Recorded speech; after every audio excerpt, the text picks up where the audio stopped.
Assalamualaikum warahmatullahi wabarakatuh. Yang terhormat Ibu Kepala Sekolah SD Negeri Purworejo, yang terhormat Bapak Ibu Guru, terima kasih atas waktunya pada siang hari ini. Ini adalah penyampaian atau penimbasan saya yang kedua kalinya ya Bapak Ibu. Nah, di sini saya akan menyebarkan pemahaman dan penerapan dan pengalaman budaya positif. Jadi di sini ini adalah pengibasan saya yang saya dapat dari guru penggerak tentang budaya positif Bapak Ibu.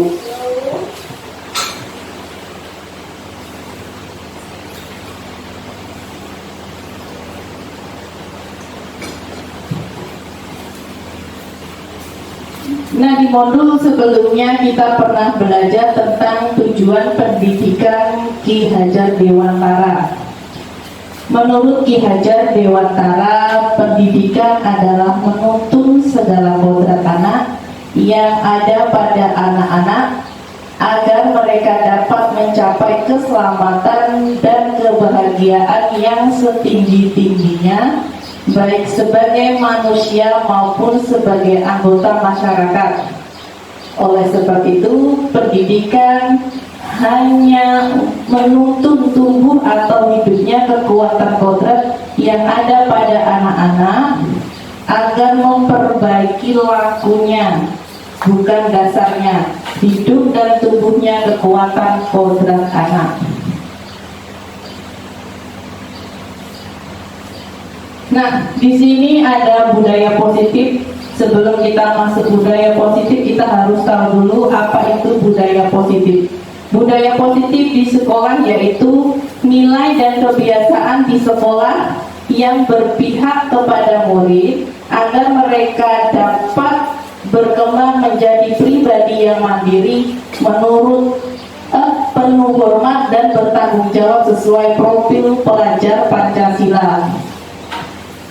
Bapak Ibu Guru, untuk materi dari budaya positif itu, yang pertama perubahan paradigma belajar, yang kedua disiplin positif, yang ketiga itu kebutuhan dasar manusia, yang keempat motivasi perilaku manusia, yang kelima posisi kontrol guru, dan yang keenam keyakinan kelas serta segitiga restitusi.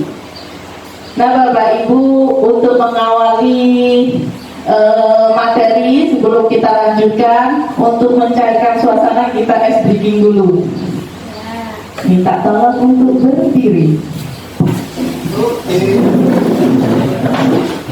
Bisa dibaca Bapak Ibu? Di situ ada tulisan Marina menari di atas kepala menara ya. Jadi Bapak Ibu, kalau saya nanti bilang Marina berarti tangannya di pipi, jadi dua-duanya di pipi.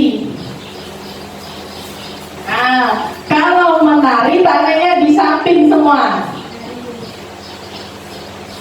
Kalau di atas, tangannya di atas. Kalau menara, tangannya muncul. Ya, jadi nanti kita sama-sama bernyanyi seperti ini. Marina menari di atas menara, sambil gerakan tangannya. Ya, jadi ini nanti ada tambahan lagi satu nama, Marijo. Kalau Marijo tangannya kayak gini. Oke, siap Bapak Ibu? Sebelum kita masuk materi selanjutnya, kita ice breaking dulu. Oke, 1, 2, 3. Marina menari di atas menara. Marina di atas menara. Menari. Konsentrasi Bapak Ibu, diulangi lagi.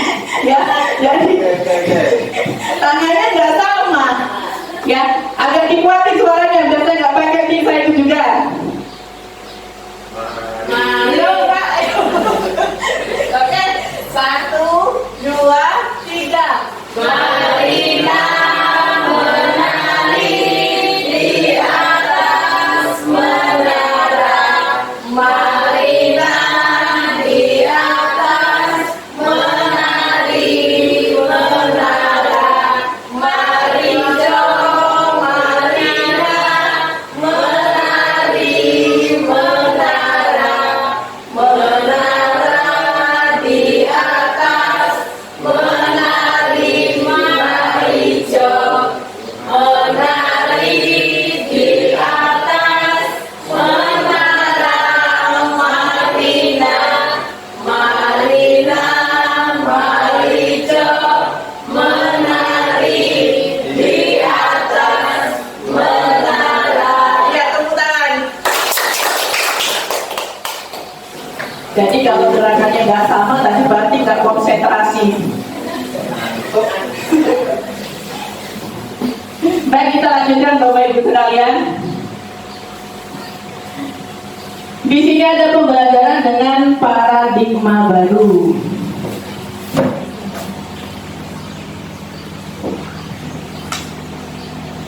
Pembelajaran dengan paradigma baru itu merupakan pembelajaran yang dirancang berdasarkan prinsip pembelajaran berdiferensial, sehingga para peserta didik sesuai dengan kebutuhan dasar pengembangannya sesuai teori psikologi untuk mewujudkan profil pelajar Pancasila.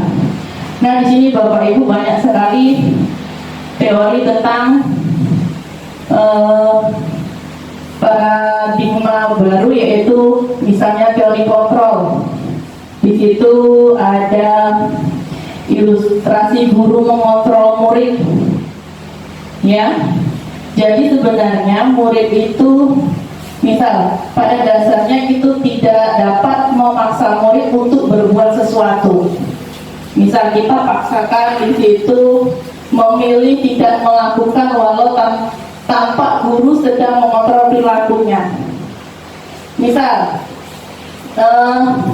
murid itu tidak kita suruh untuk misalnya menyapu halaman. Padahal kita paksa, itu namanya kita yang mengontrol. Itu walaupun dia melakukannya, itu berarti dia sesuai dan tidak sesuai dengan keinginannya, karena itu tidak menurut hatinya, gitu. Terus ilustrasi bahwa semua penguatan positif efektif dalam bermanfaat. Terus ada ilustrasi membuat orang merasa bersalah dapat menguatkan karakternya. Terus memiliki hak untuk memaksa.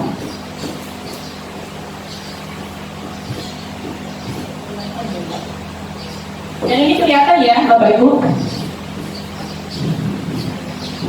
Nah, bagaimana seseorang bisa merubah dari paradigma stimulasi respon kepada pendekatan teori kontrol? Di sini ada Stephen Covey. Nah, simulasi respon.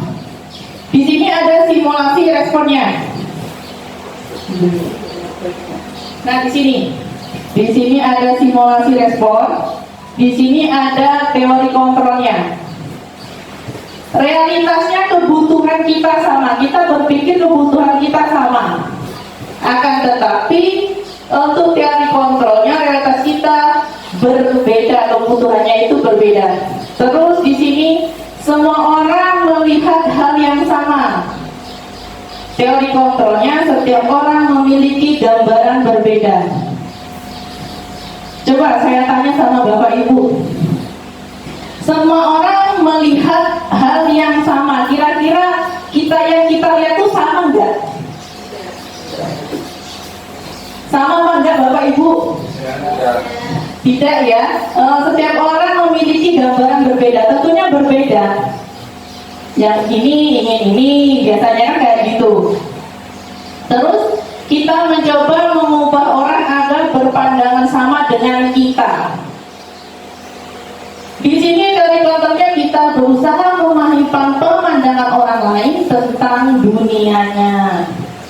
Jadi di sini kalau kita libatkan ke siswa yang kita mencoba mengubah orang agar berpandangan sama dengan kita. Jadi pandangan ke kita, kamu harus bersihin kelas. Kita kan sama, kita satu pandangan. Cuman mungkin pikiran anak kita, saya ingin membersihkan yang di luar, tidak mau yang di dalam. Jadi mempunyai kotor masing-masing. Terus perilaku buruk dilihat sebagai suatu kesalahan. Di sini teori kontrolnya semua berperilaku memiliki tujuan. Jadi misalnya perilaku buruk, contoh di sekolah, misalnya anak datang terlambat, itu kita lihat suatu kesalahan pastinya. Tetapi untuk teori kontrol, semua perilaku itu memiliki tujuan, berarti mempunyai alasan kenapa dia bisa datang terlambat. Terus orang lain bisa mengontrol saya. Teori kontrolnya hanya Anda yang bisa mengontrol diri Anda. Sekarang orang lain bisa mengontrol saya. Kira-kira bisa atau tidak Bapak Ibu? Contohnya, misalnya coba Pak Edi genggam tangannya. Nah, misalnya Ibu Vira meminta tolong untuk membuka kepala, padahal Pak Edi kalau kamu membuka kepala itu berarti kamu misalnya menunjukkan rahasia itu. Kira-kira kalau Bu Vira minta tolong untuk membuka kepala rahasia yang sangat penting itu, Pak Edi membuka apa enggak? Itu tergantung kontrol dari Bapak. Nah, berarti kontrolnya kan ada di Pak Edi, bukan di Bu Vira. Bu Vira tidak bisa mengontrol Pak Edi, gitu. Saya yang selanjutnya, pemaksaan ada pada saat bujukan gagal. Di sini kolaborasi dan konsensus menciptakan pilihan-pilihan baru. Yang terakhir, model berpikir menang atau kalah. Model berpikir menang-menang.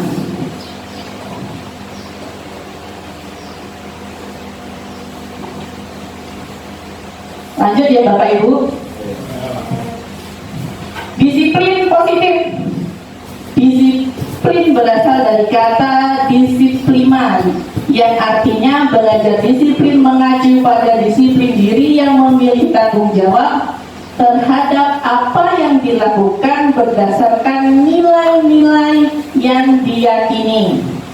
Disiplin positif merupakan salah satu cara penerapan disiplin bertujuan untuk menumbuhkan kesadaran serta memberdayakan peserta didik tanpa imbalan penghargaan atau reward.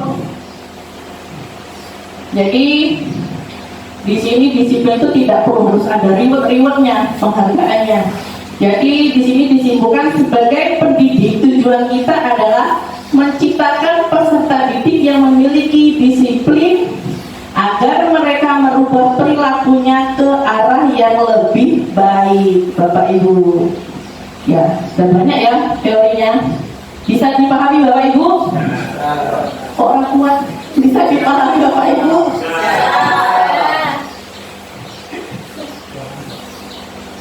Konsentrasi, kita konsentrasi lagi. Oke, cukup duduk saja. Ice breakingnya pasti Bapak Ibu pernah lihat lagu 1, 2, 3, 4, 5, 4, 3, 1, 1, 2, 3, 4, 5, 4, 3, 1, 2, 1, 5, 4, 3, 2, 4, 3, 1. Pakai tangan coba Bapak Ibu. Satunya kayak gini, masih konsentrasi. Jadi nanti di biar kelihatan yang tidak konsentrasi.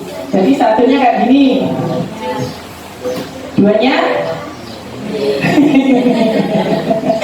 ini sudah biasa 1, 2, 3, 4, udah tahu di sini ya. Jadi 1, terus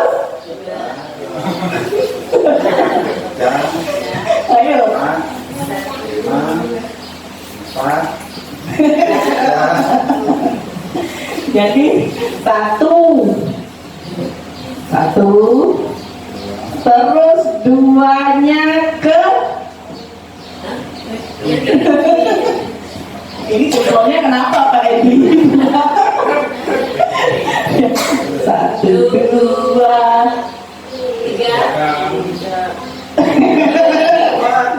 tiga. Ayo.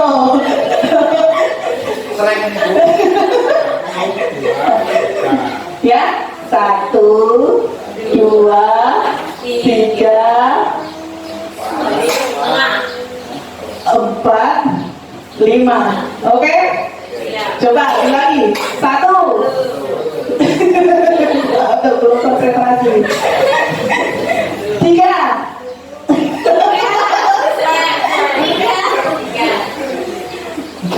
Dua. Dua. Dua. Empat.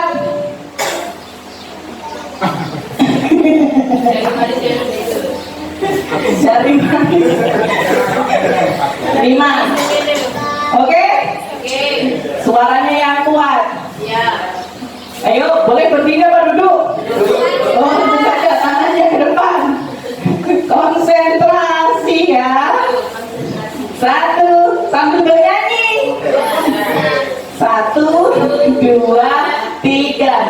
Satu, dua, tiga, empat, lima, tiga. Saya yang salah berarti saya yang tidak konsentrasi. Oke, ulangi. Satu, dua, tiga.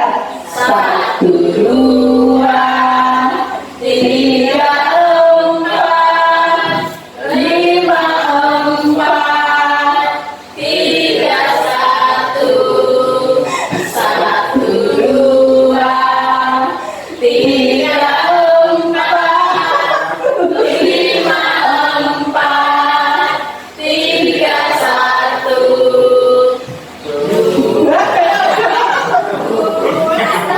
Baik, belum konsentrasi. Dua, satu. Ulangi. Suaranya yang kuat. Berarti saya pemantau dari sini. Oke, satu, dua, tiga. Satu, dua, tiga, empat, lima, empat, tiga, satu, satu, dua, tiga, empat, lima, empat, tiga, satu, dua, satu, lima, empat, tiga, dua, empat, tiga, satu. Nadanya ya. Dua, satu, lima, empat, tiga, dua, empat, tiga, satu. Tangan ujungnya berhenti. Berarti belum konsentrasi. Ayo, sekali lagi. Satu, dua, ini. Oke, satu, dua, tiga. Satu, dua, tiga, empat, lima, empat, tiga, satu, satu, dua, tiga, empat, lima, empat, tiga, satu, dua, satu, lima, empat, tiga, dua, empat, tiga, satu.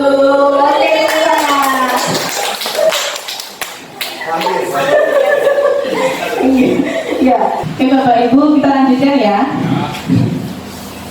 Di sini tentang motivasi perilaku manusia.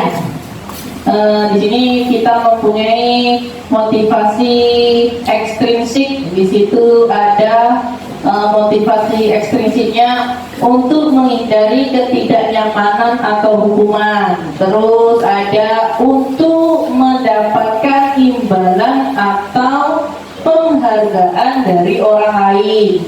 Terus ada di sini motivasi intrinstiknya untuk menjadi orang yang dia inginkan, menghargai diri sendiri dengan nilai yang mereka percaya. Terus ada nilai hukuman. Hukuman itu tidak terancam tiba-tiba. Murid tidak tahu apa yang akan terjadi atau tidak dilibatkan bersifat satu arah berupa hukuman fisik atau psikis, ya, perbelah. Terus ada konsekuensi. Terencana atau disepakati sesuai peraturan. Sikap guru selalu memonitor murid-murid tetap dibuat tidak nyaman. Jadi kayaknya kita sering kayaknya, misalnya contohnya murid nggak ikut upacara, dapat konsekuensinya jemur, misalkan hormat bendera, nah, contohnya gitu. Nah, terus restitusi. Nah, nanti kita akan membahas tentang restitusi juga, yaitu proses menciptakan kondisi bagi murid untuk memperbaiki kesalahan atau proses kolaboratif yang mengerjakan murid untuk mencari solusi sendiri. Jadi kita akan belajar tentang restitusi Bapak Ibu. Nantinya kita tidak boleh menjadi memberikan konsekuensi atau hukuman, tapi kita menyelesaikan masalah itu dengan segitiga restitusi.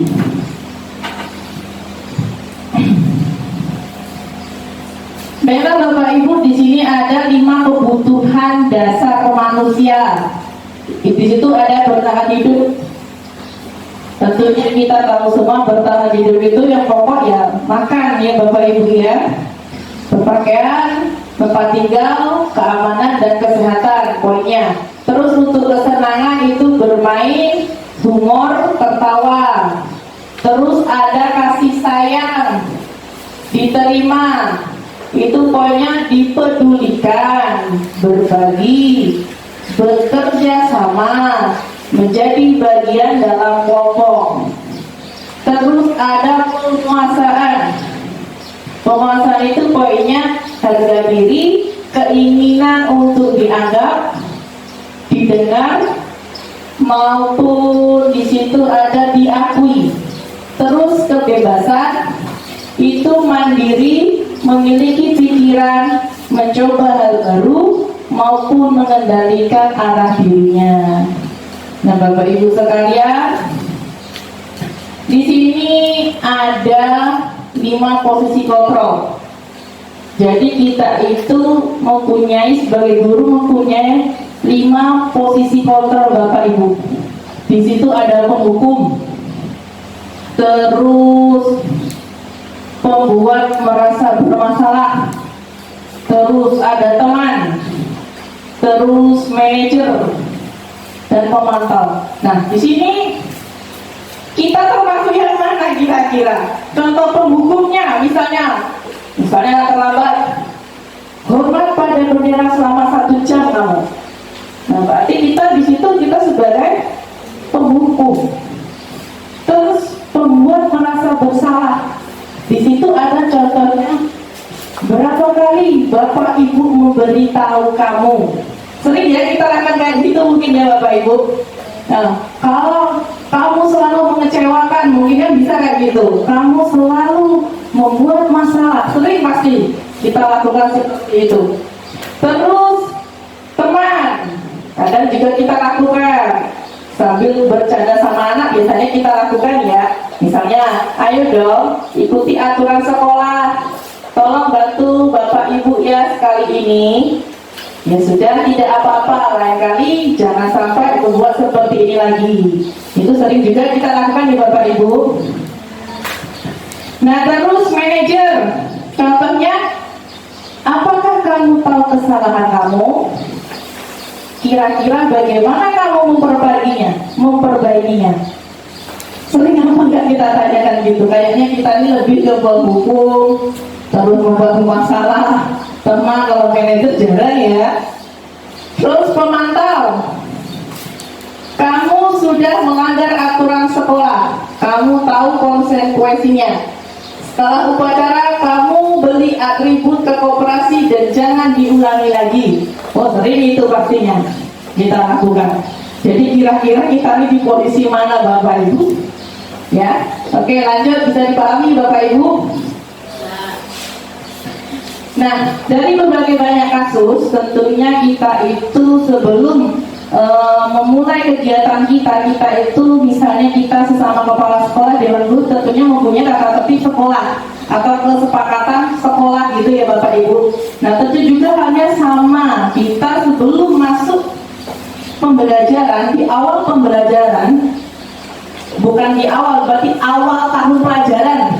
Nah, itu kita seharusnya mempunyai kesepakatan kelas dulu Bapak Ibu sama anak-anaknya. Maunya bagaimana kelas kitanya itu. Nah, keyakinan kelas itu adalah nilai-nilai kebijakan universal yang disepakati secara bersifat dan tersurat, lepas dari latar belakang, suku, negara, bahasa maupun agama. Nah, keyakinan kelas itu bersifat lebih abstrak daripada peraturan yang lebih rinci dan konkret. Terus keyakinan kelas itu berupa pertanyaan-pertanyaan universal. Terus pertanyaan keyakinan kelas senantiasa dibuat dalam bentuk positif. Terus ada keyakinan kelas hendaknya tidak terlalu banyak sehingga mudah diingat dan dipahami oleh seluruh warga kelas. Terus keyakinan kelas sebaiknya sesuai sesuatu yang dapat diterapkan di lingkungan tersebut. Terus ada semua warga kelas hendaknya ikut berkontribusi dalam pembuatan keyakinan kelas lewat kegiatan curah pendapat. Terus terakhir bersedia meninjau kembali keyakinan kelas dari waktu ke waktu.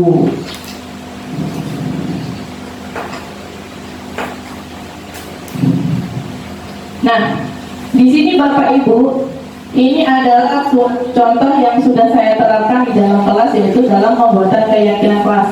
Pertama kali yang saya lakukan yaitu saya mencoba merespon anak-anak untuk mempunyai harapan mau bagaimana kelasnya. Salah satunya mereka menuliskan harapan saya kelas saya rapi dan bersih. Terus harapan saya berdoa sebelum dan sesudah belajar. Terus harapan saya kelasnya nyaman. Terus ada harapan saya sekolah berpakaian rapi dan memakai atribut. Terus ada harapan saya makan di saat jam istirahat, tidak pada saat jam pelajaran atau di dalam kelas. Terus ada harapan saya datang ke sekolah tidak terlambat. Nah, dari harapan kelas ini nanti kita akan membuat kesepakatan untuk menuju keyakinan kelas. Dan sini saya terapkan sudah mendapatkan di kelas 5 yaitu sebuah keyakinan kelas. Nah, keyakinan kelas yang telah kami sepakati kemarin dengan anak kelas 5 yaitu berdoa sebelum dan sesudah belajar, terus datang tepat waktu, terus berpakaian rapi dan memakai atribut sekolah, makan di saat jam istirahat, dan yang terakhir ruang kelas nyaman.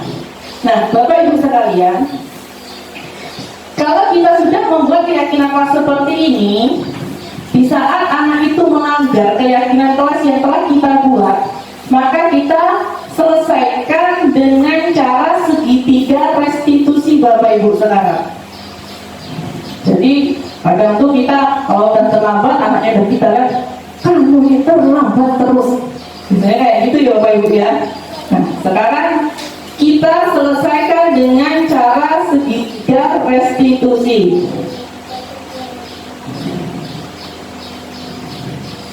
Nah, di sini ada segitiga restitusi Bapak Ibu. Jadi dari segitiga restitusi ini Bapak Ibu adalah proses menciptakan kondisi bagaimana murid untuk memperbaiki kesalahan mereka sehingga mereka bisa kembali pada kelompok mereka dengan karakter yang kuat. Restitusi bukan untuk menebus kesalahan. Restitusi adalah sebuah tawaran dan bukan paksaan. Restitusi fokus pada solusi dan dapat mengembalikan murid yang berbuat salah pada kelompoknya.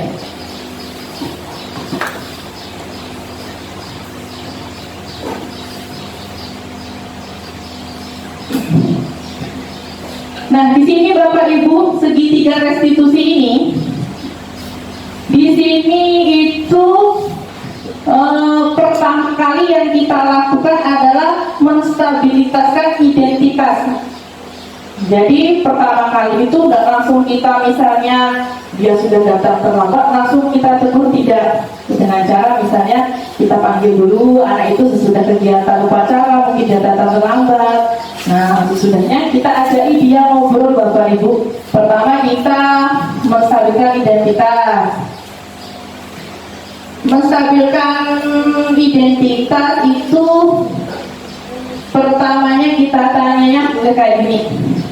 Misalnya anak datang terlambat saat jam pelajaran ya, kita panggil, kita misalnya ini Bu Firanya, maaf ya Bu Fira saya panggil nama, Fira, begini, tahu kan kamu panggil ke sini, misalnya kayak gitu, karena menstabilkan identitas. Kalau misalnya tidak tahu Bu, jadi kamu ibu panggil ke sini biar kamu tahu bahwa kamu tadi ibu lihat datanya terlambat. Jadi sudah tidak boleh lagi kamu ini datang terlambat terus.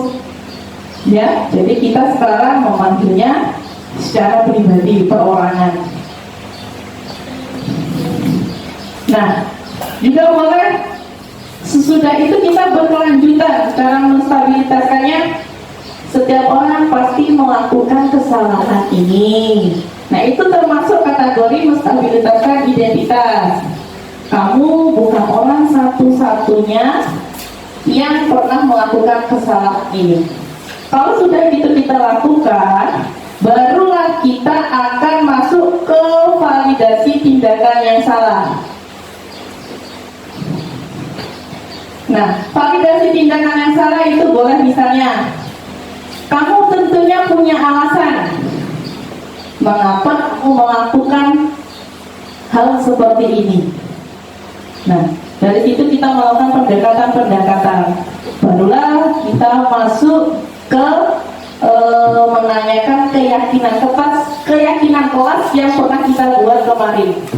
Misalnya, kamu masih ingat keyakinan kelas apa yang telah kamu langgar? Nah, dari situ kita bersama-sama mengembalikan kepada itu bagaimana solusinya misalnya. Jadi bagaimana solusinya biar kamu tidak datang terlambat. Jadi anak sendiri yang akan menjawab bagaimana, misalnya saya tidak akan bangun pagi biar tidak kesiangan. Jadi contohnya seperti ibu ya, Bapak Ibu ya. Nah Bapak Ibu, ini ada sebuah contoh kasusnya tidak memakai atribut lengkap saat upacara. Jadi saat itu Atta murid kelas 5 SD Negeri Kumborejo. Pada hari Senin saat upacara bendera, ia tidak memakai topi dan dasi. Ia sampai sekolah tepat sebelum upacara dimulai. Saat memasuki lapangan, Atta melihat berjalan menunduk dan saat mengikuti upacara juga menunduk seperti malu. Ternyata dia lupa membawa dasi dan topi sebagai perlengkapan upacara. Nah di sini Bapak Ibu, kasus ini kita selesaikan dengan segitiga restitusi. Nah ini contohnya, nanti di sini ada cara menstabilisasi identitas, terus ada validasi tindakan yang salah, dan juga ada menanyakan keyakinan kelas. Pagi Ata. Pagi Bu. Ata tahu nggak ibu panggil ke sini untuk diajak ngobrol? Tidak Bu, saya tidak tahu. Oh tidak tahu. Jadi gini ya Ata. Tadi ibu lihat saat upacara Ata tidak memakai topi sama dasi, ya nggak? Iya Bu. Iya. Nah sekarang ibu tanya topinya ketinggalan apa rusak nak? Saya ketinggalan tidak bisa. Oh gitu ya. Jadi gini ya nak ya. Teman-teman Ata juga pasti pernah melakukan hal seperti ini. Akan tetapi ibu yakin pasti Ata punya alasan. Nah sekarang ibu mau dengar alasan Ata. Kenapa topi sama dasinya bisa ketinggalan nak? Saya bangunnya kesiangan Bu, terlalu berangkat sekolah dan lupa hari ini upacara. Oh gitu ya. Apa Ata semalam bergadang karena bangun kesiangan? Iya Bu, saya bergadang. Maka sebenarnya sudah bagus datang tepat waktu, tidak terlambat saat masuk sekolah. Tetapi jika pada saat upacara tidak memakai topi dan dasinya. Nah, sekarang kita lihat. Tadi saat Ata upacara tidak memakai topi sama dasi. Setiap hari Senin kan kita melakukan upacara. Kira-kira tindakan Ata itu melanggar keyakinan kelas enggak? Iya Bu, saya melanggar. Kira-kira keyakinan kelas apa yang Ata langgar? Saya tidak berpakaian rapi dan tidak memakai topi. Nah, sekarang Ata sudah tahu bahwa Ata melanggar keyakinan kelas yang kita buat. Nah, kira-kira tindakan apa yang Ata lakukan nanti ke depannya, nak? Saya akan bangun lebih pagi dan memasang alarm. Iya, tentunya jangan bergadang ya, nak. Nah, bagus. Jika Ata sudah memperbaiki nantinya, nah, Ata akan menjadi orang seperti apa, nak? Saya akan menjadi orang yang disiplin dan mandiri Bu. Iya, iya itu kan ya. Kalau begitu, Ata sekarang masih kelas 1 ya, nak. Tetap semangat mengikuti pelajaran, ya. Terima kasih. Masuk ya, belajar ya. Pagi Ata. Pagi Bu. Nah itu contoh Ata tahu nggak ibu panggil ke sini untuk diajak ngobrol? Oh, tidak tahu. Jadi gini ya. Tadi ibu lihat saat upacara. Nanti nih Bapak Ibu untuk kasus kedua. Nanti kita coba bikin keyakinan kelas, kita coba cara penyelesaiannya ya. Ya, baik kasus kedua yaitu makan di dalam kelas saat pembelajaran berlangsung. Misal adalah murid kelas 5 SD Negeri Purworejo. Bu Anissa Purnawati melihat Misal menundukkan kepala saat pembelajaran berlangsung. Rupanya Misal sedang makan di dalam kelas saat pembelajaran berlangsung. Nah, kasus ini juga diselesaikan dengan segitiga restitusi Bapak Ibu. Halo Michelle. Michelle tahu nggak kenapa ibu panggil ke sini? Iya Bu. Tadi saya makan di dalam kelas saat pembelajaran berlangsung. Iya benar sekali. Tadi ibu lihat Michelle itu makan di dalam kelas saat pembelajaran berlangsung. Iya Bu, saya minta maaf. Nah sekarang apakah itu perbuatan yang melanggar aturan? Iya Bu. Nah di sini ibu tidak mencari kesalahan Michelle. Setiap orang tuh pernah melakukan kesalahan. Tetapi kita di sini bersama-sama mencari solusinya. Sebenarnya makan itu adalah suatu kebutuhan kita sebagai manusia. Begitu juga ibu. Kalau ibu lapar pasti makan. Tapi kita tahu kapan waktu yang tepat untuk makan. Nah, sekarang ibu tanya sama Michelle. Kenapa Michelle makan di dalam kelas saat pembelajaran berlangsung? Pasti bisa mempunyai alasannya. Tadi saya tidak sarapan di rumah Bu. Kenapa bisa tidak sarapan di rumah? Tidak Bu, kalau sarapan nanti saya terlambat sekolah.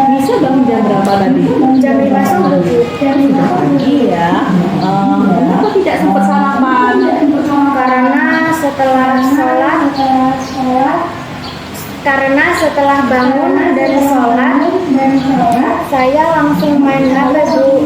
Lalu mandi. Pas saya lihat pukul 7 dan saya buru-buru berangkat sekolah Bu. Oh begitu ya, jadi misalnya nggak sempat sarapan. Nah, masih ingat nggak dengan keyakinan kelas yang pernah kita buat waktu itu? Ya Bu, masih. Nah, kalau begitu coba Michelle sebutkan keyakinan kelas yang pernah kita buat. Berdoa sebelum dan sesudah belajar, tidak tepat waktu, kebersihan, tidak mengganggu teman, tidak makan di dalam kelas, berpakaian rapi, dan atribut sekolah. Nah, iya benar sekali. Kira-kira saat Michelle makan di saat pembelajaran berlangsung sudah sesuai dengan keyakinan kelas kita enggak? Tidak Bu, saya minta maaf. Iya, jadi di sini ibu tidak menghakimi kesalahan Michelle. Ibu hanya ingin Michelle menjadi anak yang taat aturan dan bertanggung jawab.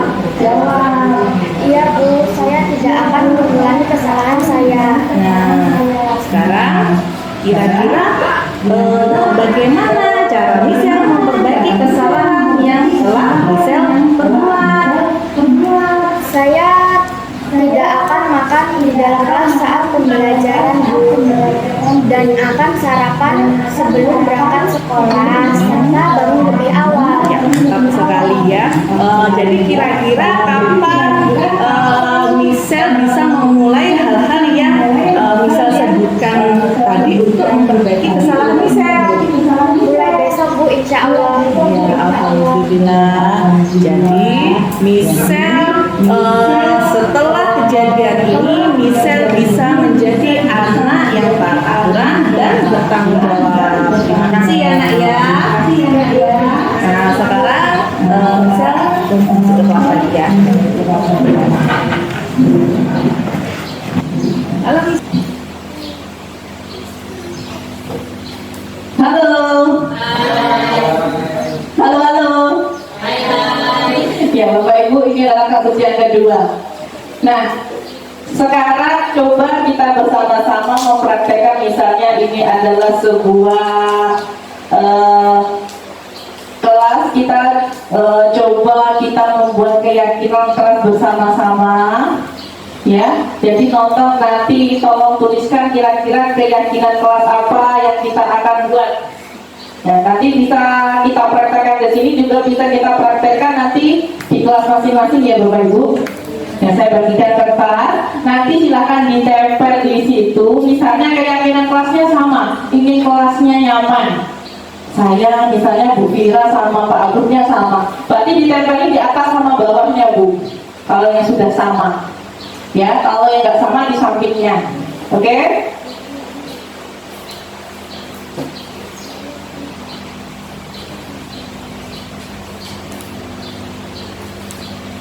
Di buku kepala sekolahnya dibuat keyakinan kelas.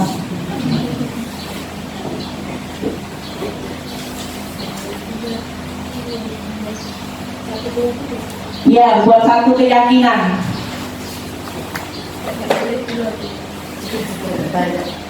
Jangan yang negatif.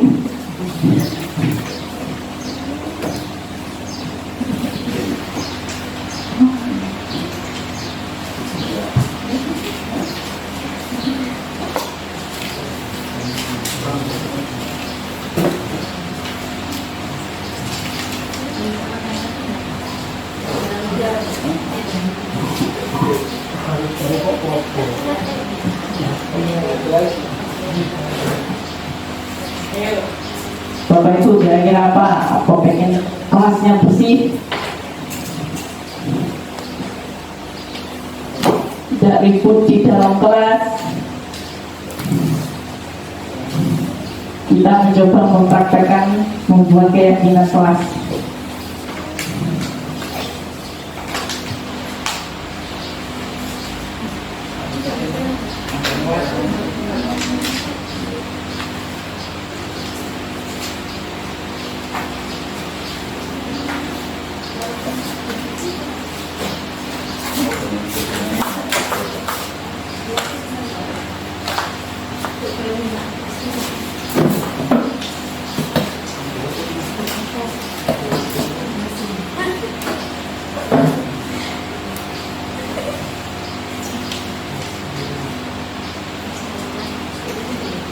Yang sudah boleh ditempel ke situ, Bapak Ibu.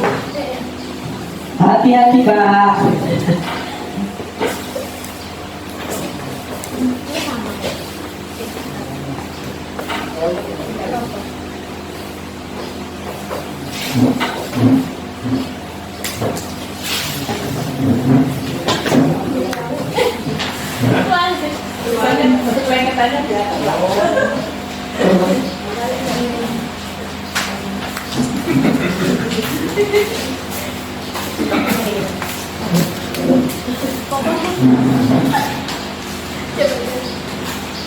Bersalaman teman-teman.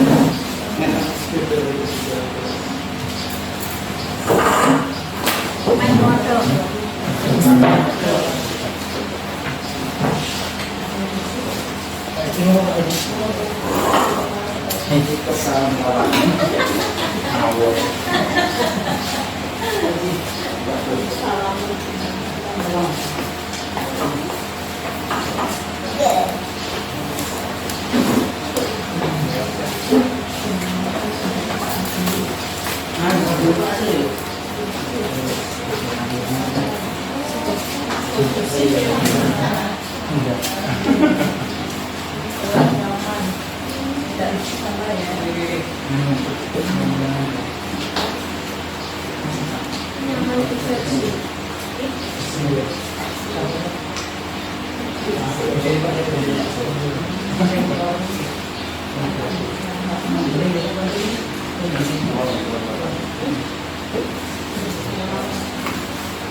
Sudah semua Bapak Ibu ya. Nah, di sini kita sudah mempraktekkan membuat. Oh, masih kurang ya Bu Mira? Ya, belum ya. Ya, silakan.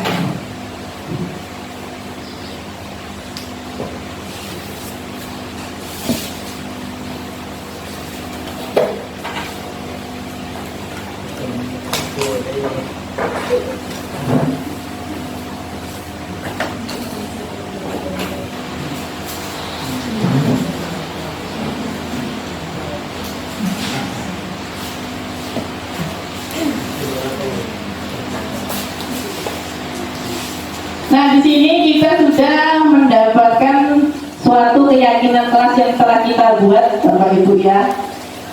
Kalau di sini berarti artinya tujuannya sudah sama. Nah, di sini. Ya. Jadi yang pertama ini semangat dalam belajar. Terus ada yang ini juga sama, sudah dua ini sama, tujuannya yaitu bersalaman dengan teman, terutama pada guru sebelum masuk sekolah. Terus ini datang tepat waktu. Terus memperhatikan dan mendengarkan penjelasan guru di kelas. Terus di sini sama, di sini diciptakan ada yang nyaman belajar, siswa tidak ribut. Berarti kita ambil kesepakatannya kelas nyaman ya saat belajar. Terus di sini kelas rapi, bersih, tertib, konsentrasi. Berarti di sini kita buat kelasnya bersih saja, kira-kira sepakat ya? Ya. Jadi kira-kira yang telah Bapak Ibu buat ini kita sepakati untuk membuat keyakinan kelas atau belum? Kira-kira sepakat ini semua apa mau dikurangi? Semuanya mau dipakai? Ya. Nah, kalau semuanya dipakai, berarti inilah kesepakatan kelas yang sudah disepakati. Jadi kesepakatan kelas ini tidak boleh dilanggar Bapak Ibu. Nah, misal ini contoh. Sekarang saya bagi kelompok biar kita sama-sama tahu cara pemakaian segitiga restitusi. Jadi keyakinan yang telah kita buat ini ada salah satu yang kita langgar. Bagaimana cara menyelesaikannya dengan cara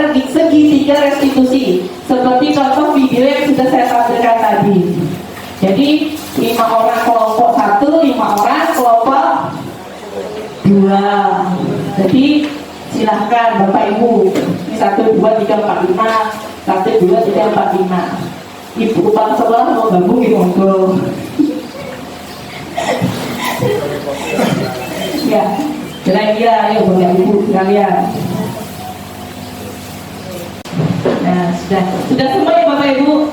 Kira-kira bagaimana ambil salah satu keyakinan kelas kira-kira misalnya dilanggar dan bagaimana cara penyelesaiannya dengan menggunakan segitiga restitusi. Ya, silahkan ditulis nanti di bawah coret-coretannya juga boleh. Dan Bapak Ibu kita sudah bagi kelompoknya ya. Oke, monggo Bu kepala sekolah cari kelompoknya.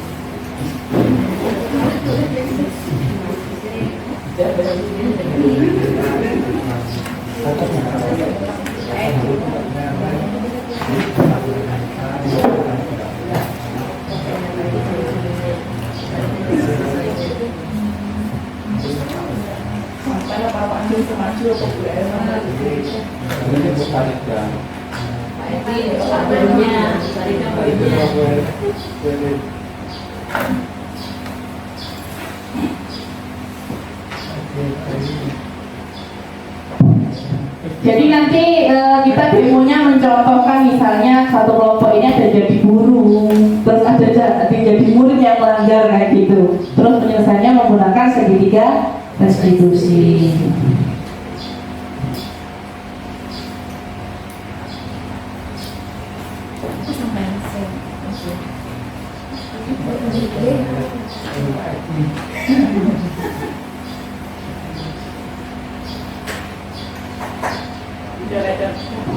Coret-coret saja Bapak Ibu di kertas.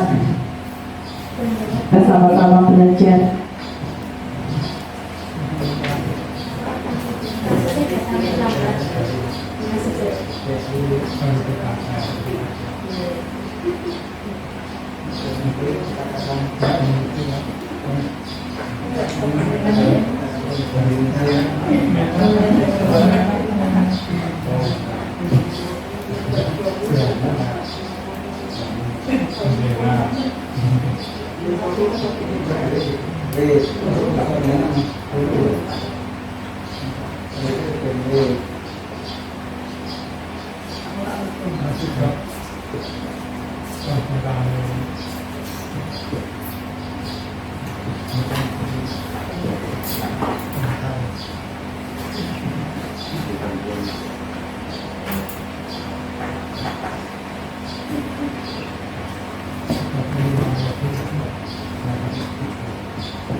Gimana Bapak Ibu, kira-kira sudah dapat bayangannya?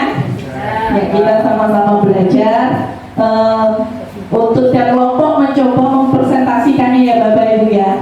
Ya, dimulai dari kelompok siapa dulu?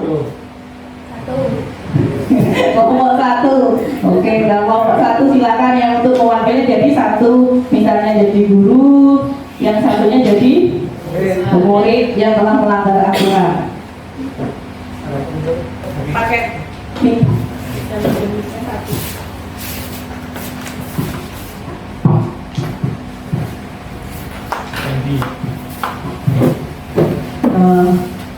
di sini ya, kayaknya di sini.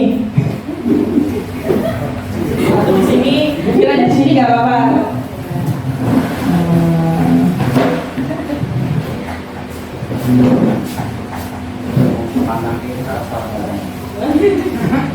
Iya langsung mulai gampang. Kamu datang terlambat ya? Malas.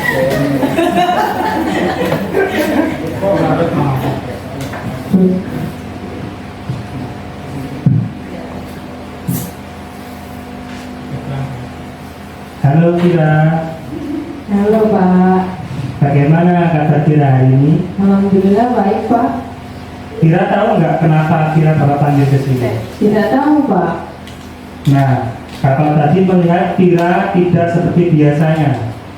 Kira kan anak yang aktif, dan ceria. Tapi kenapa tadi terlihat lesu dan malas? Apakah ada masalah dia? Iya Pak, saya sedang kesal. Kesal dengan siapa Tira? Saya kesal dengan ibu saya Pak. Saya kan minta sepeda, tapi kata ibu nggak punya uang. Jadi saya malas untuk sekolah. Kau malas sekolah, kenapa sekarang masih di sekolah? Itu karena saya takut Pak kalau ketinggalan pembelajaran. Itu berarti kamu masih ada semangat untuk belajar. Walaupun merasa malas, tapi kamu masih mau bersekolah. Iya Pak. Apa kamu masih ingat dengan keyakinan kelas kita? Iya Pak, masih ingat semangat dan dalam belajar Pak. Nah, kenapa Kira merasa melanggar keyakinan kelas? Karena saat saya bermalasan dan mengajak teman ngobrol, suasana kelas jadi ricuh Pak, dan saya tidak semangat dalam belajar dan tidak nyaman. Menurutmu, apa solusi untuk kamu agar tidak malas di dalam kelas? Saya akan lebih rajin lagi Pak dan tidak bermalas-malasan. Saat pulang sekolah nanti saya akan meminta maaf kepada ibu saya. Kemudian saya akan mulai menabung untuk membeli sepeda sendiri. Nah, begitu Kira, tetap semangat belajar dan berbuat baik ya. Ya, terima kasih Pak. Sekarang kamu boleh istirahat. Terima kasih Pak Abdul. Ya, sama-sama.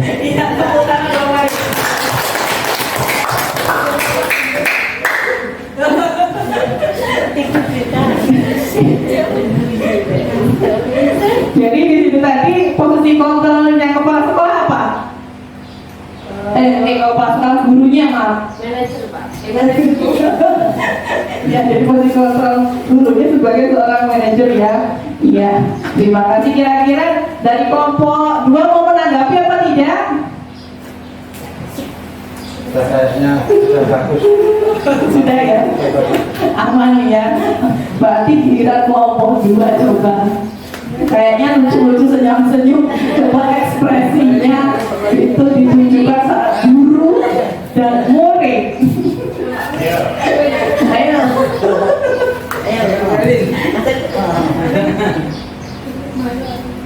Jangan malu-malu. Pertanyaan kita jalan malu-makan kelaparan.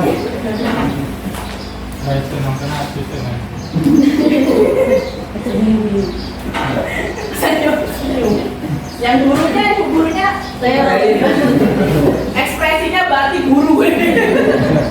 Hai Farida, silakan duduk. Ya Bu, terima kasih. Ibu sering melihat Farida ini datang terlambat ke sekolah ya. Kira-kira udah berapa kali Farida datang terlambat ke sekolah? Iya Bu, kira-kira sudah 5 kali aku terlambat. Nah, melakukan kesalahan itu wajar. Tapi jika salah harus diperbaiki dan jangan diulang. Iya Bu. Farida sering terlambat, pasti ada alasannya. Coba Farida ceritakan kepada ibu apa alasannya. Saya terlambat berangkat sekolah karena kesiangan. Oke. Nah, dengan Farida mengulur waktu, dengan Farida kesiangan, itu kesiangan apakah karena Farida memang tidur larut malam? Gampang. Iya Bu, karena sering nonton TV, jadi bangunnya kesiangan. Oke, penting ya untuk kita ketahui bahwasannya kalau kita tidur larut malam, efeknya akan bangun kesiangan. Kira-kira apa yang perlu Farida perbaiki dari kesalahan Farida ini? Bangunnya lebih pagi dan berangkat ke sekolahnya pagi biar tidak terlambat dulu. Iya, benar sekali. Datang tepat waktu berarti kamu menghargai waktu dan disiplin. Sekarang, apa solusi yang akan Farida lakukan? Pertama, saya minta maaf kepada ibu guru. Selanjutnya, saya akan berusaha untuk datang tepat waktu ke sekolah. Bagus sekali, Farida. Semoga tetap dapat berkomitmen seperti ini ya. Amin, terima kasih Bu. Oke, sama-sama. Sekarang kamu boleh beristirahat. Ya, terima kasih. Tepuk tangan Bapak Ibu. Mas selamatnya tepuk tangannya semangat 45 ya.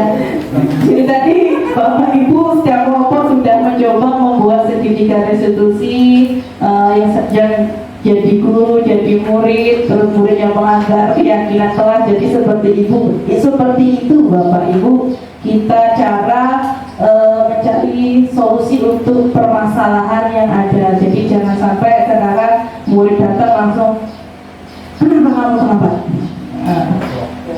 Sana, hormat tiang bendera sana. Tiang bendera, hormat sama bendera sana. 1 jam ada. Kalau puluhan rangka biasanya sana lari lapangan 10 kali.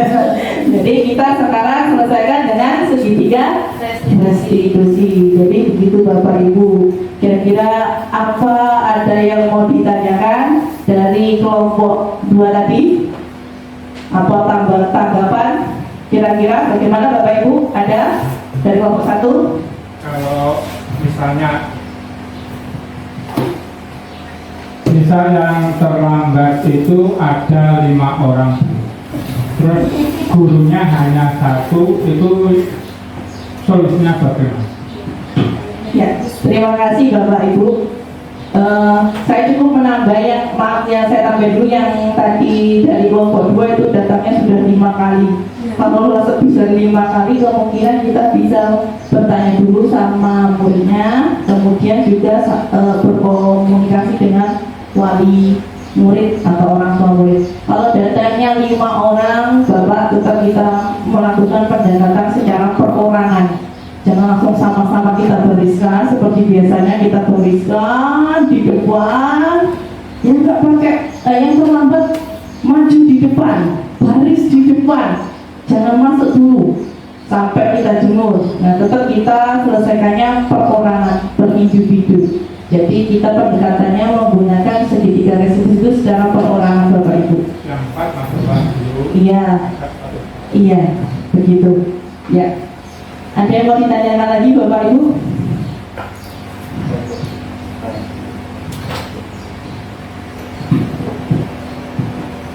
Bagaimana kalau tadi yang dikatakan Pak Selamat yang terlambat itu 5 anak? Nah kemudian kalau tidak kita berikan suatu istilahnya hukuman, alangkah enak sekali anak itu mungkin besok bisa mengulang terus. Nah, hukuman apa kira-kira yang sebaiknya atau wajib kita berikan kepada anak supaya anak itu tidak mengulangi lagi? Terima kasih.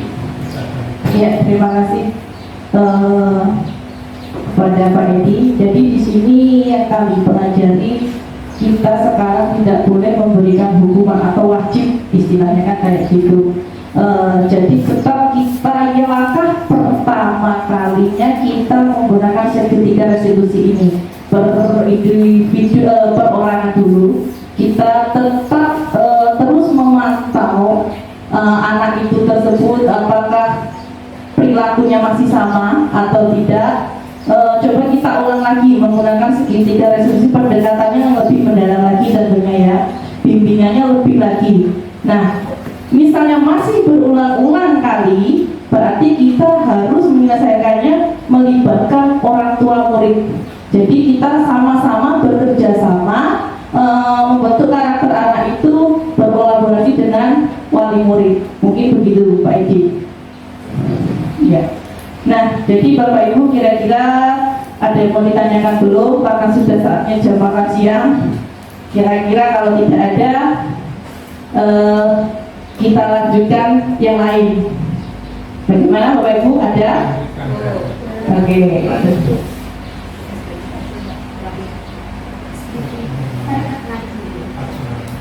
Oke, silakan berdiri lanjutnya untuk menjaga suasana.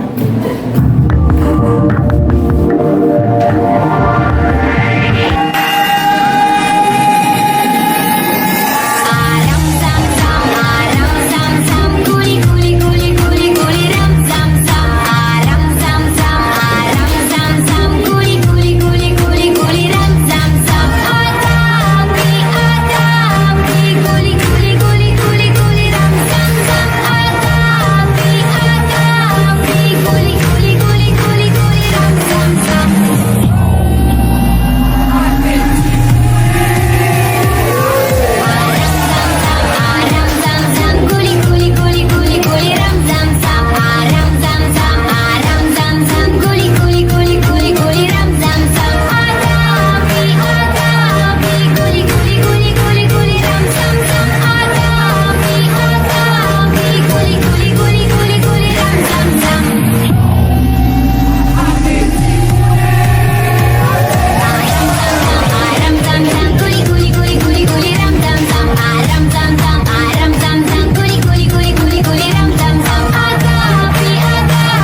Ya Bapak Ibu, terima kasih atas waktunya.